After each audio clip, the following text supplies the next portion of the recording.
ದೇವರಿಗೆ ಸ್ತೋತ್ರವಾಗಲಿ. ದೇವರಿಗೆ ಅಮೂಲ್ಯರು, ಅತಿ ಪ್ರಿಯರು, ಘನವಂತರಾದ ಪ್ರಿಯ ದೇವರ ಮಕ್ಕಳೇ, ಬನ್ನಿರಿ ಪ್ರಿಯರೇ. ಈ ದಿನ ದೀನ ಹೃದಯನು, ವಿನಯಶೀಲನು, ಸಾತ್ವಿಕನಾದ ದೇವರ ವಾಕ್ಯವಾದ ಯೇಸು ಕ್ರಿಸ್ತನ ಧ್ಯಾನಿಸೋಣ ಪ್ರಿಯರೇ.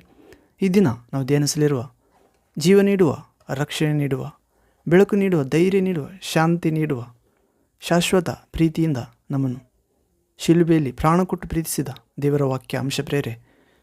ಯೆಹೋವನು ತನ್ನ ಜನರಾದ ದೀನ ಮನಸ್ಕರನ್ನು ಕರುಣಿಸುವುದು. ಹೌದು ಪ್ರೇರೆ.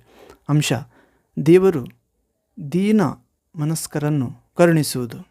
ಈ ಅಂಶವನ್ನು ಧ್ಯಾನಿಸುವ ಮೊದಲು ನಾವು ದೇವರ ಪರಿಶುದ್ಧಾತ್ಮನ ಶಕ್ತಿ, ಜ್ಞಾನ, ವಾಕ್ಯವನ್ನು ಅರ್ಥ ಮಾಡಿಕೊಳ್ಳುವ ಕೃಪೆ, ಕೇಳುವ ದೇವರ ಮಾತುಗಳು ಒಳ್ಳೆ ನೆಲದಲ್ಲಿ ಬಿದ್ದ, ಫಲವತ್ತಾದ ಭೂಮಿಯಲ್ಲಿ ಬಿದ್ದ ಬೀಜದಂತೆ 100ಕ್ಕೆ 100 ಫಲ ಕೊಡುವಂತೆ ತಂದೆಯಾದ ದೇವರು ನಮ್ಮೆಲ್ಲರನ್ನು ಅನುಗ್ರಹಿಸಲು ಪ್ರೇರೆ. ಇನ್ನೊಂದಿಗೆ ಏಕೀಭವಿಸಿರಿ, ಪ್ರಾರ್ಥಿಸಿರಿ. ಪ್ರಾರ್ಥನೆ. ತಂದೆಯೇ, ಸರ್ವಶಕ್ತ ದೇವರೇ, ಪರಿಶುದ್ಧನೇ, ಪರಿಶುದ್ಧನೇ, ಪರಿಶುದ್ಧನೇ, ದೀನ ಮನಸ್ಕರನ್ನು ಕರುಣಿಸುವ ದೇವರೇ. ಹೌದು ತಂದೆ, ದೀನ ಮನಸ್ಕರನ್ನು ಯೆಹೋವನು ಕರುಣಿಸುವುದು ಎನ್ನುವ ವಾಕ್ಯ ಭಾಗವನ್ನು ಧ್ಯಾನಿಸುವಾಗ ತಂದೆ, ನೀವೇ ನಿಮ್ಮ ಪ್ರಿಯ ಮಕ್ಕಳಾದ ನಮ್ಮೆಲ್ಲರೊಂದಿಗೆ, ನಮ್ಮ ಆತ್ಮ, ಹೃದಯ, ಮನಸ್ಸು, ಶಕ್ತಿಯೊಂದಿಗೆ ಮಾತನಾಡಬೇಕೆಂದು, ನಮ್ಮ ವಿಶ್ವಾಸವನ್ನು ಬಲಪಡಿಸಬೇಕೆಂದು, ಸ್ಥಿರಪಡಿಸಬೇಕೆಂದು, ದೊಡ್ಡ ವಿಶ್ವಾಸಕ್ಕೆ, ಪರಿಶುದ್ಧ ದೇವರೇ, ನಿಮ್ಮನ್ನು ಮೆಚ್ಚಿಸುವ ವಿಶ್ವಾಸಕ್ಕೆ ನಮ್ಮನ್ನು ಕರೆದೊಯ್ಯಬೇಕೆಂದು, ಹೀಗೆ ನಿಮ್ಮ ರಾಜ್ಯವನ್ನು ಕಟ್ಟಲು, ಅಂಧಕಾರ ರಾಜ್ಯವನ್ನು ಕೆಡವಲು ಈ ವಿಶ್ವಾಸದ ವಾಕ್ಯ ಭಾಗ ದೀನರನ್ನು ದೇವರು ಕರುಣಿಸುವುದು ಎನ್ನುವ ಅಂಶ ಭಾಗ ಸಹಾಯವಾಗಲಿ. ಪ್ರಭು, ಈ ವಾಕ್ಯ ಭಾಗದಲ್ಲಿ ಬಂದಿರುವ ನಿಮ್ಮ ಪ್ರಿಯ ಮಕ್ಕಳೆಲ್ಲರನ್ನು, ಸೇವಕರನ್ನು, ಪ್ರಜೆಗಳನ್ನು, ನಿಮ್ಮನ್ನು ಅರಿತವರನ್ನು ಎಲ್ಲರನ್ನು ಜ್ಞಾಪಿಸಿಕೊಳ್ಳಿರಿ. ವಿಶೇಷವಾಗಿ ಪ್ರಭು, ಈ ವಾಕ್ಯದಲ್ಲಿರುವ ಬೆಳಕು, ಪರಿಶುದ್ಧಾತ್ಮನ ಅಗ್ನಿ, ಜೀವಜಲ ನಾವೆಲ್ಲರೂ ಅನುಭವಿಸುವಂತೆ ಹೀಗೆ ಮಾಡಿ ನಿಮ್ಮ ಮಕ್ಕಳ ಜೀವಿತದಲ್ಲಿರುವ ಎಲ್ಲ ಅಂಧಕಾರವನ್ನು ನಾಶ ಮಾಡಬೇಕೆಂದು, ಶಾಂತಿದಾಯಕ ದೇವರೇ, ಶೀಘ್ರವಾಗಿ ಸೈತಾನನನ್ನು ನಿಮ್ಮ ಮಕ್ಕಳಾದ ನಮ್ಮೆಲ್ಲರ ಕಾಲ ಕೆಳಗೆ ಹಾಕಿ ಜಜ್ಜಿ ಹಾಕುತ್ತಾ ನಾಶ ಮಾಡುತ್ತಾ ಬರಬೇಕೆಂದು ಪರಾತ್ಪರ ದೇವರೇ, ನಿಮ್ಮ ಪ್ರಿಯಕುಮಾರ ಯೇಸು ಕ್ರಿಸ್ತ, ಸರ್ವಾಧಿಕಾರ ಯೇಸು ಕ್ರಿಸ್ತ ನಾಮದಲ್ಲಿ ಪ್ರಾರ್ಥಿಸಿ ಬೇಡಿ ಹೊಂದಿದ್ದೇವೆ. ಪರಲೋಕ ತಂದೆಯಾದ ದೇವರೇ, ಆತ್ಮಸ್ವರೂಪನೇ, ಪರಿಶುದ್ಧನೇ. Amen, amen. Thank you Father, thank you Jesus Christ, thank you Holy Ghost, fire, living water, flow. Amen. ಹೌದು ಪ್ರೇರೆ, ಯೆಹೋವನು ಅಂದರೆ ತಂದೆಯಾದ ದೇವರ ಹೆಸರು ಪ್ರೇರೆ. ದೀನ ಮನಸ್ಕರನ್ನು, ದೀನರನ್ನು ಕರುಣಿಸುವುದು ಎನ್ನುವ ಅಂಶವನ್ನು ನಾವು ಪ್ರವೇಶ ಆಗುವುದು ಮೊದಲು ಒಂದು ಆತ್ಮೀಯ ಗೀತೆಯನ್ನು ಆಡಿಕೊಳ್ಳೋಣ ಪ್ರೇರೆ. ಹಾಡು ಆಶ್ರಯ ದುರ್ಗವೇ. ಹೌದು ಪ್ರೇರೆ, ನಮ್ಮ ವಿಶ್ವಾಸ ಎಂಬ ಹಡಗಿನಲ್ಲಿ ದೇವರೇ ನಮಗೆ ನಾವಿಕನಾಗಿದ್ದಾನೆ ಪ್ರೇರೆ, ಡ್ರೈವರ್, ನನ್ನ ವಿಶ್ವಾಸದ ಹಡಗು. ಹೌದು ಪ್ರೇರೆ, ಆಶ್ರಯ ದುರ್ಗ ನೀನೆಂದು ಹಾಡು. ಆಶ್ರಯ ದುರ್ಗ ಯೇಸುವೆ ಆಗಿದ್ದಾನೆ ಪ್ರೇರೆ. ಹೌದು, ನಾವೆಲ್ಲರೂ ಏಕ ಚಿತ್ತದಿಂದ, ಏಕ ಆತ್ಮದಿಂದ, ಏಕ ವಿಶ್ವಾಸದಿಂದ ತಂದೆಯಾದ ದೇವರನ್ನು, ಯೇಸು ಕ್ರಿಸ್ತನನ್ನು, ಆ ಪರಿಶುದ್ಧ ಆತ್ಮನಾದ ಏಕ ದೇವರನ್ನು, ತ್ರೇಕ ದೇವರನ್ನು ನಮ್ಮ ಹೃದಯಕ್ಕೆ, ಆತ್ಮಕ್ಕೆ, ಬುದ್ಧಿಶಕ್ತಿಗೆ, ವಾಕ್ಯವನ್ನು ಅರ್ಥ ಮಾಡಿಕೊಳ್ಳುವ ಜೀವಿತಕ್ಕೆ ಸ್ವಾಗತಿಸೋಣ ಪ್ರೇರೆ. ನನ್ನೊಂದು ಏಕೀಭವಿಸಿ ಆಡಿರಿ. ಆಶ್ರಯ ದುರ್ಗವು ನೀನೆಂದು, ರಕ್ಷಣ ಶೃಂಗವು ನೀನೇ ಎಂದು. ಆಶ್ರಯ ದುರ್ಗವು ನೀನೆಂದು, ರಕ್ಷಣ ಶೃಂಗವು ನೀನೇ ಎಂದು. ನನ್ನು ಅಡಗಿಕೊಳ್ಳೋ ಸ್ಥಳ ನೀನೆಂದು. ನನ್ನ ಸಮಸ್ತವೂನು ನೀನೇ ಎಂದು. ತಂದೆ, ನಾವು ಅಡಗಿಕೊಳ್ಳೋ ಸ್ಥಳ ನೀನೆಂದು. ನಮ್ಮ ಸಮಸ್ತವೂನು ನೀನೇ ಎಂದು. ಆಶ್ರಯ ದುರ್ಗವು ನೀನೆಂದು, ರಕ್ಷಣ ಶೃಂಗವು ನೀನೇ ಎಂದು. ನಾನು ಅಡಗುವ ಸ್ಥಳ ನೀನೆಂದು. ನನ್ನ ಸಮಸ್ತವೂನು ನೀನೇ ಎಂದು. ನನ್ನ ಮಾರ್ಗಗಳೆಲ್ಲವೂ ಕತ್ತಲೆ ಆವರಿಸಿಕೊಳ್ಳದಂತೆ ನಿನ್ನ ಬೆಳಕಿನಿಂದ ಆವರಿಸಿರುವೆ. ನಿನ್ನ ತೇಜಸ್ಸಿನೊಂದಿಗೆ ತುಂಬಿರುವೆ ನನ್ನ ಮಾರ್ಗಗಳಲ್ಲೆಲ್ಲ ಯೇಸುವೆ. ಕತ್ತಲೆ ಆವರಿಸಿಕೊಳ್ಳದಂತೆ ನಿನ್ನ ಬೆಳಕಿನಿಂದ ಆವರಿಸಿರುವೆ. ನಿನ್ನ ತೇಜಸ್ಸಿನಿಂದ ತುಂಬಿರುವೆ. ಮರಣಾಂಧಕಾರದೊಳು ಬಂಧಿಸಲ್ಪಟ್ಟಂತ ನಿನ್ನ ಜನರಿಗೆ ಮಹಿಮೆಯ ಪ್ರಕಾಶಿಸ ಮಾಡಿ ಸ್ನೇಹಿತರನ್ನಾಗಿಯೇ ಬದಲಿಸಿಕೊಂಡಿರುವೆ. ಆಮೆನ್. ಮರಣಾಂಧಕಾರದೊಳಗೆ ಬಂಧಿಸಲ್ಪಟ್ಟಂತ ನಿನ್ನ ಜನರಿಗೆ ಮಹಿಮೆಯ ಉದಯಿಸ ಮಾಡಿ ನಿನ್ನ ಸ್ನೇಹಿತರನ್ನಾಗಿ ಮಾಡಿಕೊಂಡಿರುವೆ. ಆಶ್ರಯ ದುರ್ಗವು ನೀನೆಂದು ರಕ್ಷಣಾ ಶೃಂಗವು ನೀನೇ ಎಂದು ನಾನು ಅಡಗಿಕೊಳ್ಳೋ ಸ್ಥಳ ನೀನೆಂದು ನನ್ನ ಸಮಸ್ತವೂನು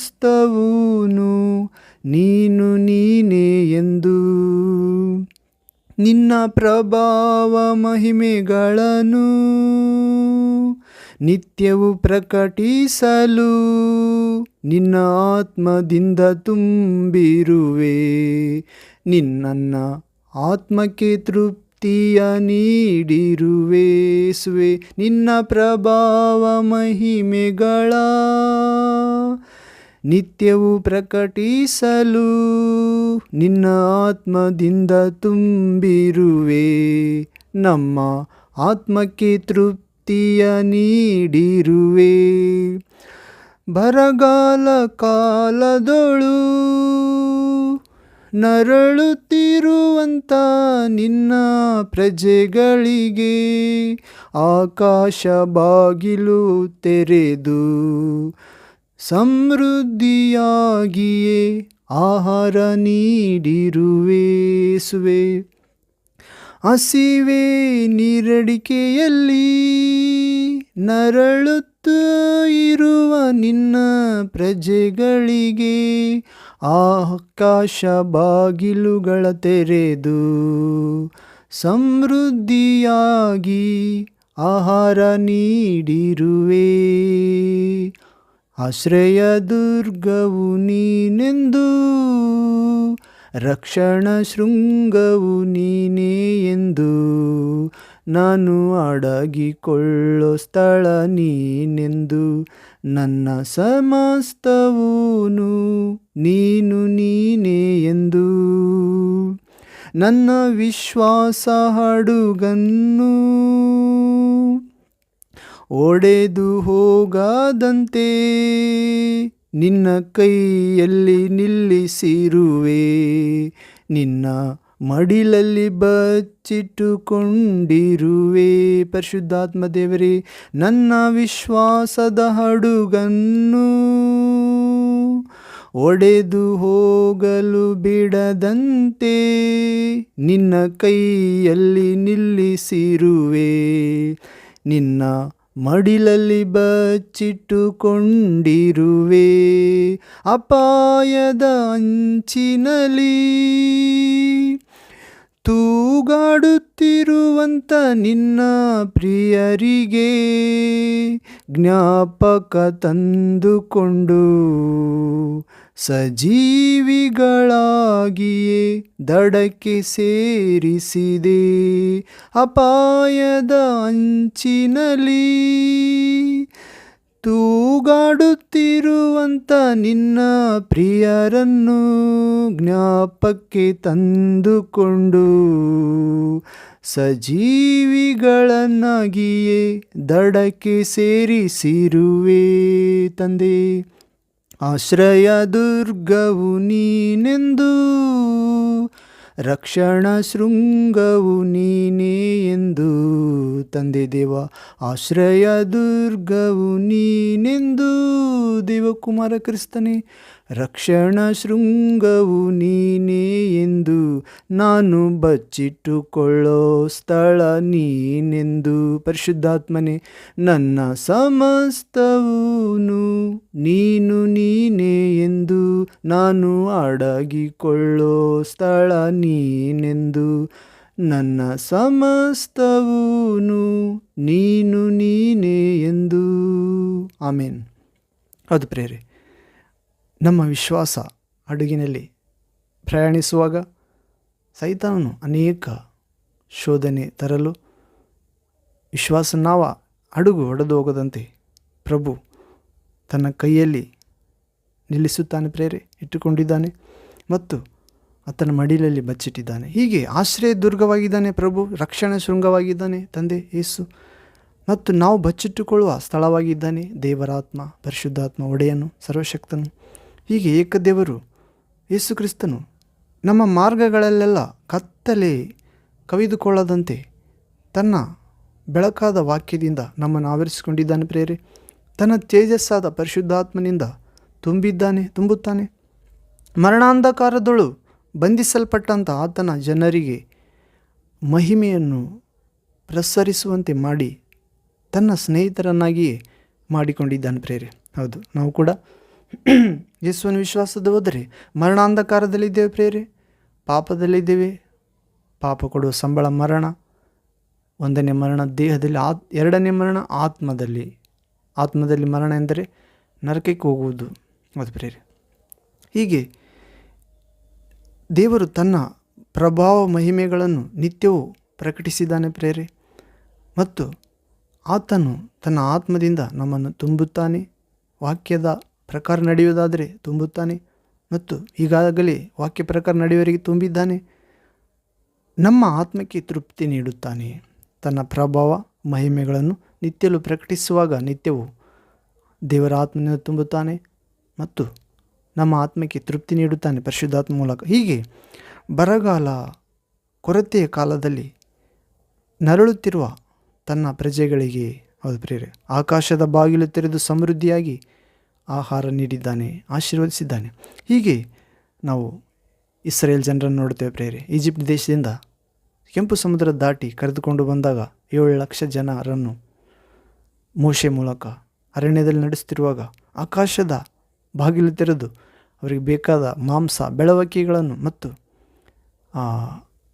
ಕೊತ್ತಂಬರಿ ಬೀಜದಂತಿರುವ ಆ ಮನ್ನವನ್ನು, ದೇವದೂತರು ತಿನ್ನುವ ಮನ್ನವನ್ನು ಸಮೃದ್ಧಿಯಾಗಿ ಸುರಿಸಿದ ಪ್ರೇರೆ. ಹೀಗೆ ನಮ್ಮ ವಿಶ್ವಾಸ ಹಡಗು ಮುರಿದು ಹೋಗದಂತೆ, ಒಡೆದು ಹೋಗದಂತೆ ತನ್ನ ಕೈಯಲ್ಲಿ ನಿಲ್ಲಿಸಿದ್ದಾನೆ ಪ್ರೇರೆ. ಹೇಗೆ ನಮ್ಮ ಮಾರ್ಗದಲ್ಲೆಲ್ಲ ಕತ್ತಲು ಆವರಿಸಿಕೊಳ್ಳದಂತೆ ತನ್ನ ಪ್ರಭಾವ ಮಹಿಮೆಗಳಿಂದ ನಮ್ಮನ್ನು ತುಂಬಿ, ತನ್ನ ಆತ್ಮದಿಂದ ತುಂಬಿ ಮತ್ತು ತೃಪ್ತಿ ನೀಡಿ ನಮ್ಮ ಆತ್ಮಕ್ಕೆ ಹೀಗೆ ಆಕಾಶ ಬಾಗಿಲು ತೆರೆದು ಸಮೃದ್ಧಿಯಾದ ಆಹಾರ ಆಗಲಿ, ಆಶೀರ್ವಾದ ಆಗಲಿ ನೀಡಿದ್ದಾನೆ. ಹೀಗೆ ನಮ್ಮ ವಿಶ್ವಾಸ ಒಡೆದು ಹೋಗದಂತೆ, ವಿಶ್ವಾಸದ ಹಡಗು ಒಡೆದು ಹೋಗದಂತೆ ಆತನ ಕೈಯಲ್ಲಿ ನಿಲ್ಲಿಸಿದ್ದಾನೆ ಮತ್ತು ಆತನ ಮಡಿಲಲ್ಲಿ ಬಚ್ಚಿಟ್ಟುಕೊಳ್ಳುತ್ತಾನೆ. ನಾವು ವಿಶ್ವಾಸ ಎಂಬ ಹಡಗಿನಲ್ಲಿ ಇರಬೇಕು ಪ್ರೇರೆ. ಯೇಸುವೆ ಆ ಹಡಗಾಗಿದ್ದಾನೆ. ಪರಲೋಕಕ್ಕೆ ಪ್ರಯಾಣ, ಹೌದು, ಈ ಕಷ್ಟ ಸಂಕಟ ಎಂಬ ಈ ಲೋಕ ಎಂಬ ಸಮುದ್ರ ದಾಟಿ ಹೋಗಲು ಯೇಸು ಎಂಬ ಹಡಗನ್ನು ನಾವು ಹತ್ತಬೇಕಾಗಿದೆ. ವಿಶ್ವಾಸದ ಮುಖಾಂತರ, ವಾಕ್ಯ ಪ್ರಕಾರ ನಡೆಯುವ ಮುಖಾಂತರ, ಆತನಲ್ಲಿ ಸಂದೇಹ ಪಡದೆ ವಿಶ್ವಾಸ ಹುಟ್ಟಿಸಿ ಅದನ್ನು ಪರಿಪೂರ್ಣಗೊಳಿಸುವ ಯೇಸುವನ್ನು ನೋಡುವುದಾದರೆ ನಾವು ಪ್ರಮಾದದ ಅಂಚಿನೊಳಗೆ ತೇಲಾಡುತ್ತಿದ್ದರೂ ಆ ತೇಲಾಡುತ್ತಿದ್ದ ಪ್ರಿಯರಿಗೆ ಜ್ಞಾಪಕಕ್ಕೆ ತಂದುಕೊಂಡು ಸಜೀವಿಗಳನ್ನಾಗಿ ದಡಕ್ಕೆ ಸೇರಿಸುತ್ತಾನೆ. ಪರಲೋಕವೆಂಬ ದಡ, ಹೌದು ಪ್ರೇರೆ, ನಿತ್ಯ ಜೀವ ಎಂಬ ದಡ, ಅಮರತ್ವ ಎಂಬ ದಡ, ಆನಂದ ಲೋಕ ಎಂಬ ದಡ, ಹೌದು ಪ್ರೇರೆ, ಬೆಳಕಿನ ಲೋಕ. ಹೀಗೆ ನಾವು ಆಶ್ರಯ ದುರ್ಗ ಎಂದು ನಮ್ಮ ದೇವರನ್ನು ಕುರಿತು ಹಾಡಾಡಿಕೊಂಡು ಪ್ರೇರೆ.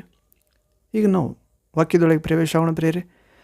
ನಾವು ಯೆಶಾಯ ಪ್ರವಾದಿ ಗ್ರಂಥ 57ನೇ ಅಧ್ಯಾಯ 14ನೇ ವಾಕ್ಯದಿಂದ 21ನೇ ವಾಕ್ಯದವರೆಗೆ. Prophet Isaiah chapter 57 verse 14 to 21 word. ಇಲ್ಲಿ ಓದುವುದಾದರೆ, ಯೆಹೋವನು ದೀನ ಮನರನ್ನು ಕರುಣಿಸುವುದು. ಹೌದು ಪ್ರಿಯರೇ, ಯೆಹೋವನು ಎಂದರೆ ತಂದೆಯಾದ ದೇವರ ಹೆಸರು. ಇರುವಾತನು ಎನ್ನುವ ಅರ್ಥ ದಯೆ, ಕನಿಕರ, ಪೂರ್ಣ ಪ್ರೀತಿ, ದೀರ್ಘ ಶಾಂತಿ ಎಂದು ಅರ್ಥ. ನಿತ್ಯ ನಿವಾಸಿಯಾದ ಆತನು ಎಂದು ಅರ್ಥ. ನಿತ್ಯ ಬದುಕುವಾತನೆಂದು ಅರ್ಥ ಯೆಹೋವನು. ಹೌದು ಪ್ರಿಯರೇ, ಯೆಹೋವನು ತಂದೆಯಾದ ದೇವರು ದೀನರನ್ನು, ದೀನ ಮನಸ್ಕರನ್ನು ಕರುಣಿಸುವುದು. ನಾವು 1ನೇ ವಾಕ್ಯದಿಂದ ನೋಡುವುದಾದರೆ ಮಣ್ಣು, 14ನೇ ವಾಕ್ಯದಿಂದ ನೋಡುವುದಾದರೆ ಮಣ್ಣು ಹಾಕಿರಿ, ನನ್ನ ಮಾರ್ಗವನ್ನು ಸರಿ ಮಾಡಿರಿ, ನನ್ನ ಜನರ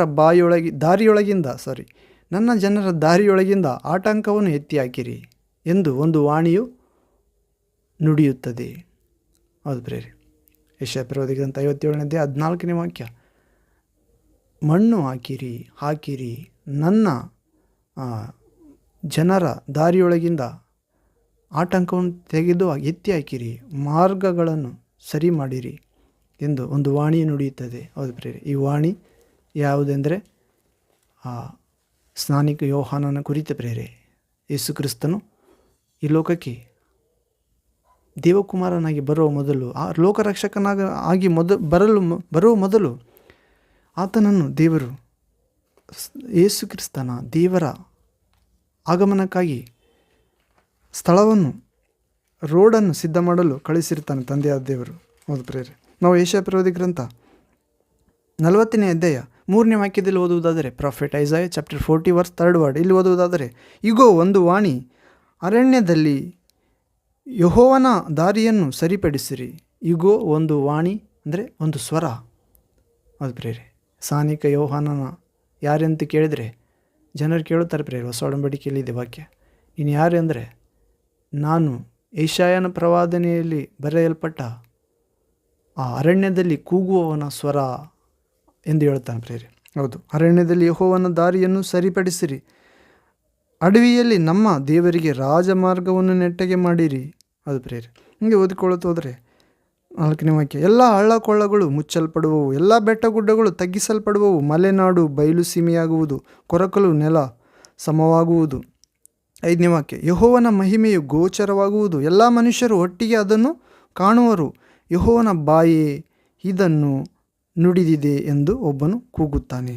ಹೌದು, ಯೇಸು ಕ್ರಿಸ್ತನ ತಾಯಿಯಾದ ಮರಿಯಳ ಸಂಬಂಧಿಗಳಾದ ಎಲಿಜಬೆತಳಲ್ಲಿ ದೇವರು ಸ್ನಾನಿಕ ಯೋಹಾನನನ್ನು ಹುಟ್ಟಿಸಿರ್ತಾನೆ ಪ್ರಿಯರೇ. ಆತನು ದೇವರ ದೃಷ್ಟಿಯಲ್ಲಿ ಮಹಾಪ್ರವಾದಿ ಎನಿಸಿಕೊಂಡಿದ್ದ, ಸ್ತ್ರೀಯರಲ್ಲಿ ಹುಟ್ಟಿದವರೊಳಗೆ ಶ್ರೇಷ್ಠ ವ್ಯಕ್ತಿ.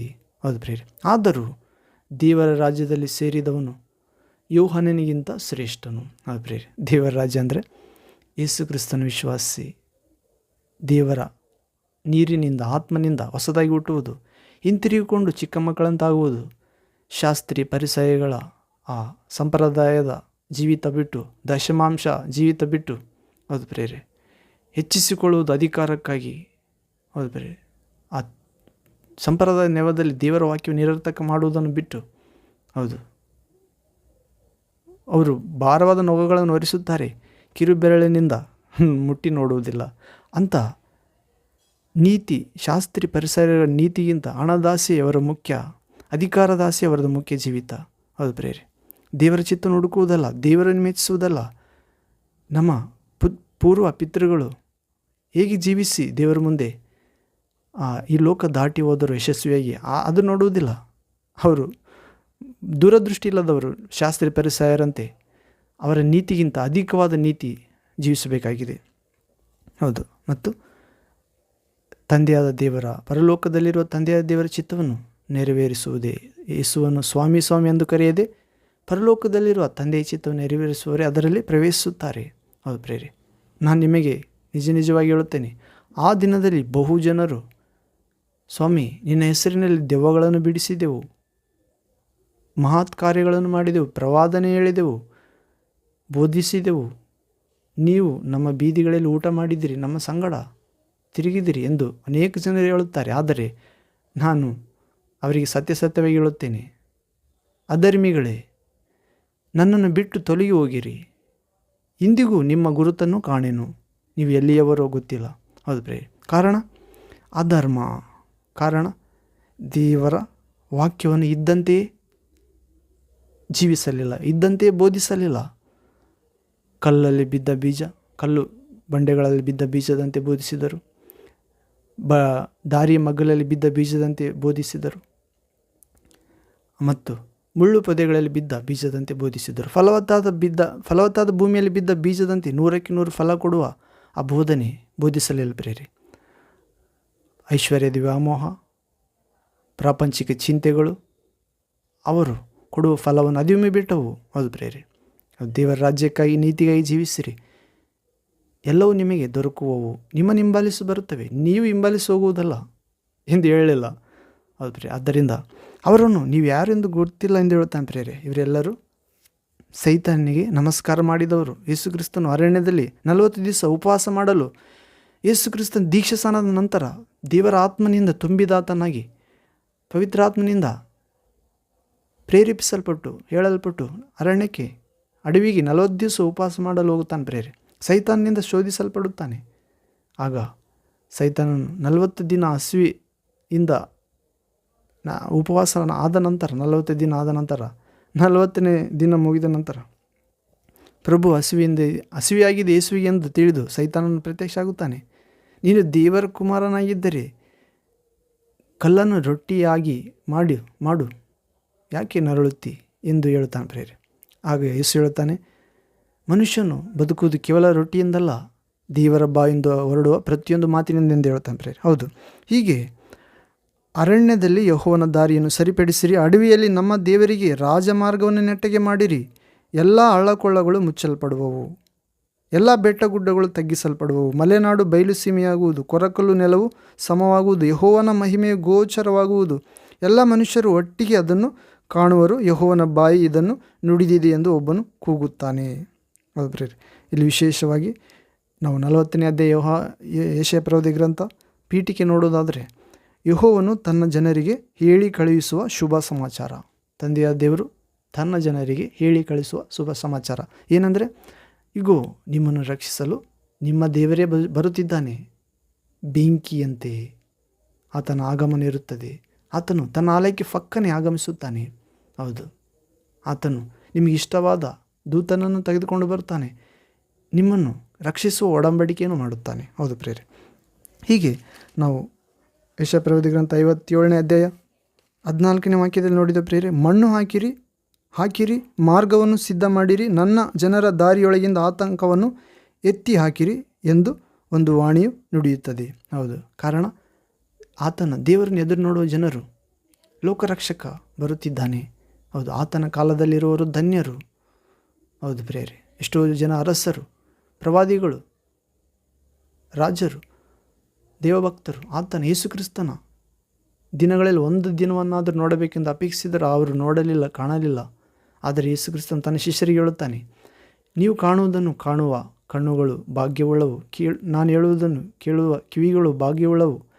ಇದನ್ನು ನನ್ನನ್ನು ನೋಡಬೇಕೆಂದು, ನನ್ನ ಮಾತುಗಳನ್ನು ಕೇಳಬೇಕೆಂದು ಅನೇಕ ಅರಸರು, ಪ್ರವಾದಿಗಳು, ದೇವಜನರು ಅಪೇಕ್ಷಿಸಿದರು, ಅವರು ಕೇಳಲಿಲ್ಲ, ನೋಡಲಿಲ್ಲ.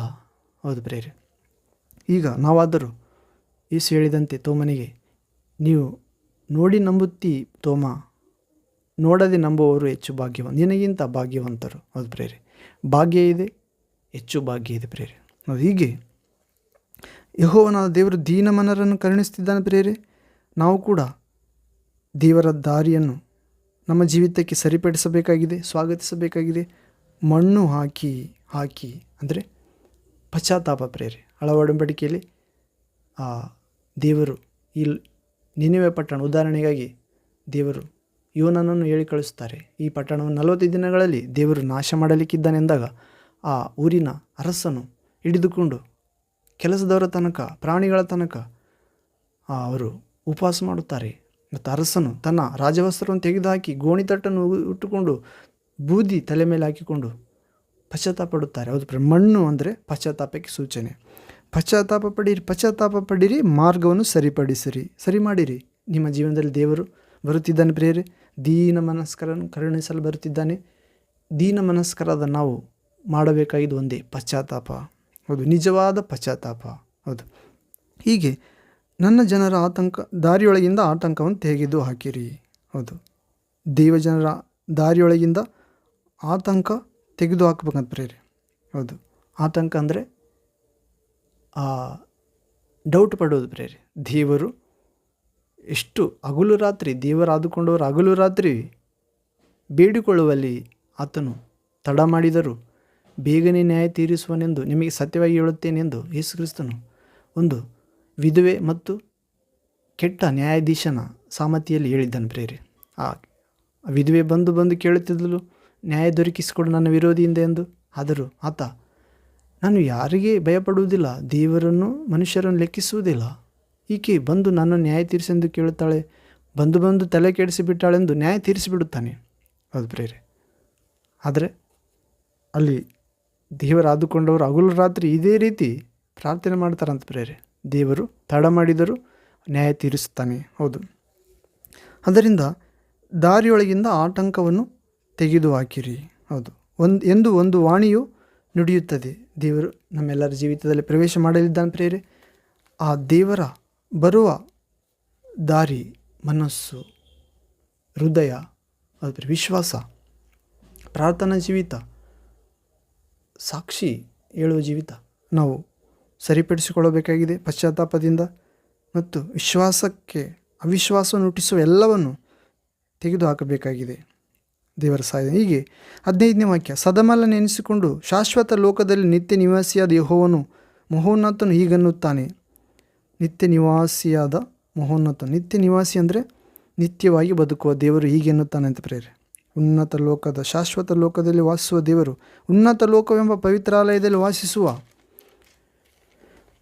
ನಾನು ಜಜ್ಜಿ ಹೋದ ದೀನ ಮನದೊಂದಿಗೆ ಇದ್ದುಕೊಂಡು ದೀನನ ಆತ್ಮವನ್ನು ಜಜ್ಜಿ ಹೋದ ಮನಸ್ಸನ್ನು ಉಜ್ಜೀವಿಸುವವನಾಗಿದ್ದೇನೆ. ಹೌದ್ರೆ, ಉನ್ನತ ಲೋಕ ಪವಿತ್ರಾಲಯದಲ್ಲಿ ವಾಸಿಸಿದ್ರು ಕೂಡ ಜಜ್ಜಿ ಹೋದ ದೀನನ ಮನಸ್ಸಿನ ಒಂದಿಗೆ ಆತ್ಮದೊಂದಿಗೆ ಇದ್ದುಕೊಂಡು ಜಜ್ಜಿದ ಮನಸ್ಸನ್ನು ಉಜ್ಜೀವಿಸುವವನಾಗಿದ್ದಾನಂತ ಪ್ರೇರ. ಆತ್ಮವನ್ನು ಮನಸ್ಸನ್ನು ಉಜ್ಜೀವಿಸ್ತಾನಂತ. ನಾವು ಕೀರ್ತನೆಗಳ ಗ್ರಂಥ 34ನೇ ಅಧ್ಯಾಯ 18ನೇ ವಾಕ್ಯದಲ್ಲಿ ಓದುವುದಾದರೆ, slams chapter 34 verse 18th word. ಇಲ್ಲಿ ಓದುವುದಾದರೆ, ಮುರಿದ ಮನಸ್ಸುಳ್ಳವರಿಗೆ ಯೆಹೋವನು ನೆರವಾಗುತ್ತಾನೆ, ಕುಗ್ಗಿ ಹೋದವರನ್ನು ಉದ್ಧಾರ ಮಾಡುತ್ತಾನೆ. ಅದು ಪ್ರೇರೆ, ದೀನ ಮನಸ್ಕರನ್ನು ದೇವರು ಕರುಣಿಸುವುದು. ದೇವರೇನು ಮಾಡ್ತಾನಂತ ಪ್ರೇರೆ, ಮುರಿದ ಮನಸ್ಸುಳ್ಳವರಿಗೆ ಯೆಹೋವನು ನೆರವಾಗುತ್ತಾನೆ. ಮುರಿದ ಮನಸ್ಸುಳ್ಳವರಿಗೆ ದೇವರು ನೆರವಾಗುವುದಕ್ಕೆ ಬರುತ್ತಿದ್ದಾನೆ ಪ್ರೇರೆ. ಹೌದು, ಕುಗ್ಗಿ ಹೋದವರನ್ನು ಉದ್ಧಾರ ಮಾಡಲಿಕ್ಕೆ ಬರುತ್ತಿದ್ದಾನೆ. ಆದ್ದರಿಂದ ನಾವು ಪಶ್ಚಾತ್ತಾಪಟ್ಟು ಆತಂಕವಾಗಿರುವ ಅವಿಶ್ವಾಸವನ್ನು ತೆಗೆದುಹಾಕಬೇಕಾಗಿದೆ. ಹೀಗೆ ನಾವು ಕೀರ್ತನೆ 138ನೇ ಅಧ್ಯಾಯದಲ್ಲಿ ಕೂಡ ನೋಡ್ತೇವೆ ಪ್ರೇರೆ. Slams 138 verse 6th word.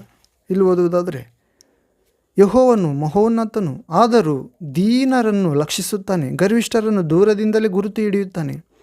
ಹೌದು ಪ್ರಿಯ, ತಂದೆಯಾದ ದೇವರು ಮಹೋನ್ನತನಂತ, ದೀನರನ್ನು ಲಕ್ಷಿಸುತ್ತಾನಂತ, ಗರ್ವಿಷ್ಠರನ್ನು ದೂರದಿಂದಲೇ ಗುರುತು ಹಿಡಿಯುತ್ತಾನೆ. ಹೌದು ಪ್ರಿಯ, ನಾವಾದರೂ ಮಹೋನ್ನತನಾದ ದೇವರ ಆಗಮನಕ್ಕೆ ಆತಂಕವಾಗಿರುವಂಥ ಆ ಗರ್ವವನ್ನು ತೆಗೆದುಹಾಕೋಣ ಪ್ರೇರೆ. ಮತ್ತು ಒಂದೇ ಬಾಯಿಂದ ಸ್ತುತಿ ಶಾಪಗಳು ಬಾರದಂತೆ ನೋಡಿಕೊಳ್ಳೋಣ.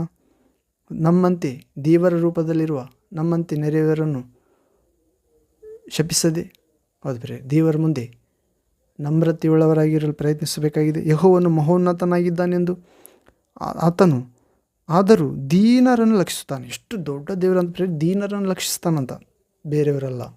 ಹೌದು ಪ್ರೇರೆ, ಗರ್ವಿಷ್ಠರನ್ನು ದೂರದಿಂದಲೇ ಗುರುತು ಹಿಡಿಯುತ್ತಾನೆ. ಹೌದು ಪ್ರೇರೆ, ನಾವು ಗರ್ವಿಷ್ಠರಾಗದಂತೆ, ದೂರಕ್ಕೆ ತಳ್ಳಿಬಿಡದಂತೆ ದೇವರಿಂದ ನಾವು ದೀನರಾಗೋಣ. ಹೀಗೆ ನಾವು ಯೆಶಾಯ ಪ್ರವಾದಿ ಗ್ರಂಥದಲ್ಲಿ ನೋಡ್ತೇವೆ, ದೀನರನ್ನು ದೇವರು ಕರುಣಿಸುವುದು. ನಾವು ನಾವು ಪೇತ್ರನ ಪತ್ರಿಕೆಯಲ್ಲಿ ಕೂಡ ನೋಡ್ತೇವೆ ಪ್ರೇರೆ. ಪೇತ್ರನ ಪತ್ರಿಕೆ 5ನೇ ಅಧ್ಯಾಯ 5ನೇ ವಾಕ್ಯದಲ್ಲಿ, Peter first letter chapter 5 verse 5th word. ಇಲ್ಲಿ ಓದುವುದಾದರೆ, ಯವನಸ್ಥರೇ ಅದೇ ರೀತಿಯಾಗಿ ಹಿರಿಯರಿಗೆ ಅಧೀನರಾಗಿರಿ. ಹೌದು ಪ್ರೇರೆ, ವಿಶೇಷವಾಗಿ ಗರ್ವ ಯವನಸ್ಥರಲ್ಲಿ ಕಂಡು ಬರ್ತದೆ. ಹೌದು, ಎಲ್ಲರಲ್ಲಿ ಕಂಡು ಬರ್ತೀವಿ, ವಿಶೇಷವಾಗಿ ಯವನಸ್ಥರು. ಅದೇ ರೀತಿಯಾಗಿ ಹಿರಿಯರಿಗೆ ಅಧೀನರಾಗಿರ್ಬೇಕಂತ ಪ್ರೇರೆ. ನೀವೆಲ್ಲರೂ ದೀನ ಮನಸ್ಸೆಂಬ ವಸ್ತ್ರದಿಂದ ಸೊಂಟ ಕಟ್ಟಿಕೊಂಡು ಒಬ್ಬರಿಗೊಬ್ಬರು ಸೇವೆ ಮಾಡಿರಿ. ದೇವರ ಅಹಂಕಾರಿಗಳನ್ನು ಎದುರಿಸುತ್ತಾನೆ, ದೀನರಿಗಾದರೂ ಕೃಪೆಯನ್ನು ಅನುಗ್ರಹಿಸುತ್ತಾನೆ. ಹೌದು ಪ್ರೇರೆ, ನಾವೆಲ್ಲರೂ ದೀನ ಮನಸ್ಸೆಂಬ ವಸ್ತ್ರದಿಂದ ಸೊಂಟ ಕಟ್ಟಿಕೊಂಡು ಒಬ್ಬರಿಗೊಬ್ಬರು ಸೇವೆ ಮಾಡಿದಾಗ ದೇವರು ಮಹೋನ್ನತನು ನಮ್ಮನ್ನು ಲಕ್ಷಿಸುತ್ತಾನೆ ಪ್ರೇರೆ. ಅಹಂಕಾರಿಗಳಾಗದಂತೆ ದೀನರಾದರೆ ಕೃಪೆಯನ್ನು ಅನುಗ್ರಹಿಸುತ್ತಾನೆ ಅಂತ ಭಾಗ್ಯ ನಮ್ಮೆಲ್ಲರಿಗೆ ನೀಡಲಿ. ಪ್ರಾರ್ಥನೆ. ತಂದೆ, ಕೇಳಿದ ವಾಕ್ಯ ಭಾಗವನ್ನು ಸಮೃದ್ಧಿಯಾಗಿ ಅರ್ಥ ಮಾಡಿಕೊಳ್ಳುವಂತ ಅನುಗ್ರಹಿಸಿರಿ. ಯೇಸು ಕ್ರಿಸ್ತ ನಾಮದಲ್ಲಿ ಪ್ರಾರ್ಥಿಸುತ್ತೇವೆ ತಂದೆ. Amen, amen. Thank you Jesus.